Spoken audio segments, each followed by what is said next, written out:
દ્વારકાના પૂર્વ ધારાસભ્ય પબુભા માણેકનો એક વિડીયો વાયરલ થયો છે, જેમાં તેઓ એક વ્યક્તિને ધમકાવતા નજરે પડી રહ્યા છે।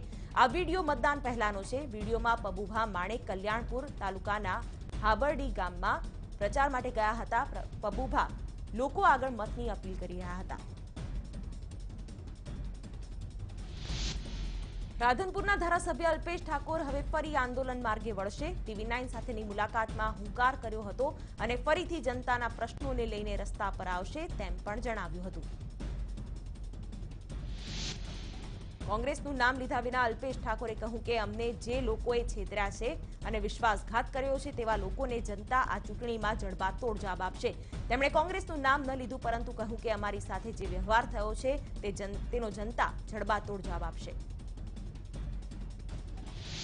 લોકસભાની ચૂંટણી અંગે વાત કરતા અલ્પેશ ઠાકોરે કહ્યું હતું કે આ વખતે સકારાત્મક મતદાન થયું છે અને ઉત્તર ગુજરાતમાં પરિણામો ચોંકાવનારા આવશે। પોતાના આગામી રણનીતિ અંગે વાત કરતા અલ્પેશે કહ્યું કે તેઓ આવનારા સમયમાં શિક્ષણ યાત્રા લઈને નીકળશે, સાથે જ એક વિશાળ સંમેલન બોલાવી શક્તિ પ્રદર્શન પણ કરશે।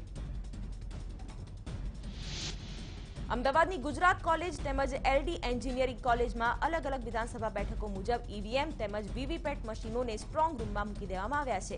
અમદાવાદના સ્ટ્રોંગ રૂમ પર ત્રિસ્તરીય બંદોબસ્ત ગોઠવી દેવામાં આવ્યો છે, જ્યાં 23મી મે સુધી CISF, SRP જવાન તેમજ સ્થાનિક પોલીસનો ચાંપતો બંદોબસ્ત રહેશે। તો મહેસાણામાં લોકસભા બેઠક અને ઊંઝા વિધાનસભાની પેટા ચૂંટણીમાં ઉપયોગમાં લેવાયેલા EVMને સંપૂર્ણ સુરક્ષા સાથે સ્ટ્રોંગ રૂમમાં સીલ કરી દેવામાં આવ્યા છે। વિસનગર રોડ પર બાસણા નજીક મર્ચન્ટ એન્જિનિયરિંગ કોલેજના બિલ્ડિંગમાં તૈયાર કરાયેલા સ્ટ્રોંગ રૂમમાં EVMને રાખવામાં આવ્યા છે। તો વડોદરા ચૂંટણીના મતદાન બાદ તમામ EVMને સ્ટ્રોંગ રૂમમાં સીલ કરી દેવાયા છે। રાજકીય પક્ષોના આગેવાનોની હાજરીમાં વડોદરાની પોલિટેકનિક કોલેજ ખાતે અલગ અલગ વિધાનસભા બેઠકો મુજબ EVM સ્ટ્રોંગ રૂમમાં મુકાયા છે। ભરૂચ લોકસભા બેઠકના EVM સ્ટ્રોંગ રૂમમાં સીલ કરી દેવાયા। KJ પોલિટેકનિક કોલેજ ખાતે 13 રૂમમાં EVM રાખવામાં આવ્યા છે। સ્ટ્રોંગ રૂમ ખાતે CRPF, SRP અને સ્થાનિક પોલીસનો ચુસ્ત પોલીસ બંદોબસ્ત ગોઠવાયો છે।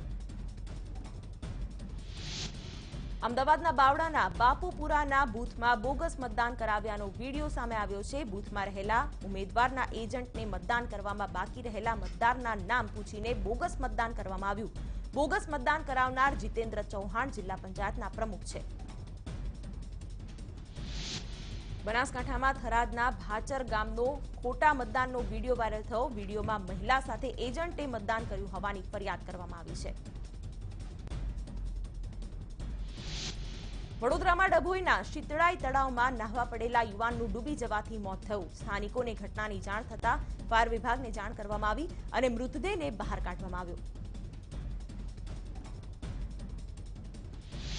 બનાસકાંઠાના ભાભરમાં લૂંટની ઘટનામાં પોલીસે 4 આરોપીની ધરપકડ કરી છે, જેમાંથી 2 આરોપી સગીર વયના છે। આરોપીએ સોનાના વેપારી પાસેથી બેગની લૂંટ કરી હતી।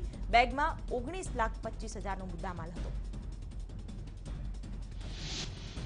ભાવનગરના ઘાંઘડી ગામે લૂંટ વિથ મર્ડરની ઘટનામાં પોલીસે તપાસ હાથ ધરી છે।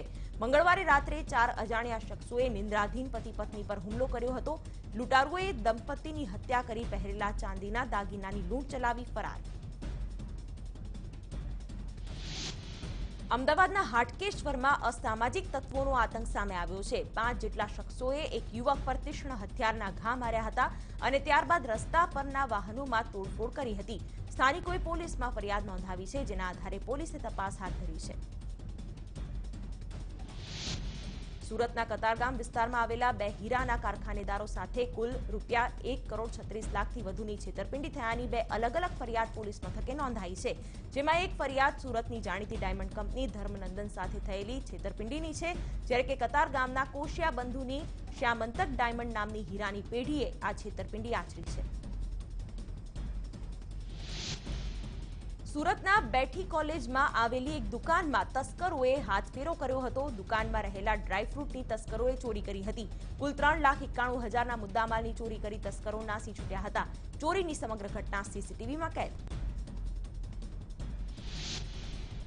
સુરતમાં ફરીવાર શહેરમાં મહિલા ગેંગનો આતંક જોવા મળ્યો છે। વરાછામાં AK રોડ પર આવેલા મેડિકલ સ્ટોરમાંથી 7 જેટલી મહિલાઓ CCTVમાં ચોરી કરતી નજરે પડી। ચદ્દર ગેંગ તરીકે ઓળખાતી મહિલાઓએ મેડિકલની દુકાનોમાંથી 10,000ની ચોરી કરી ફરાર।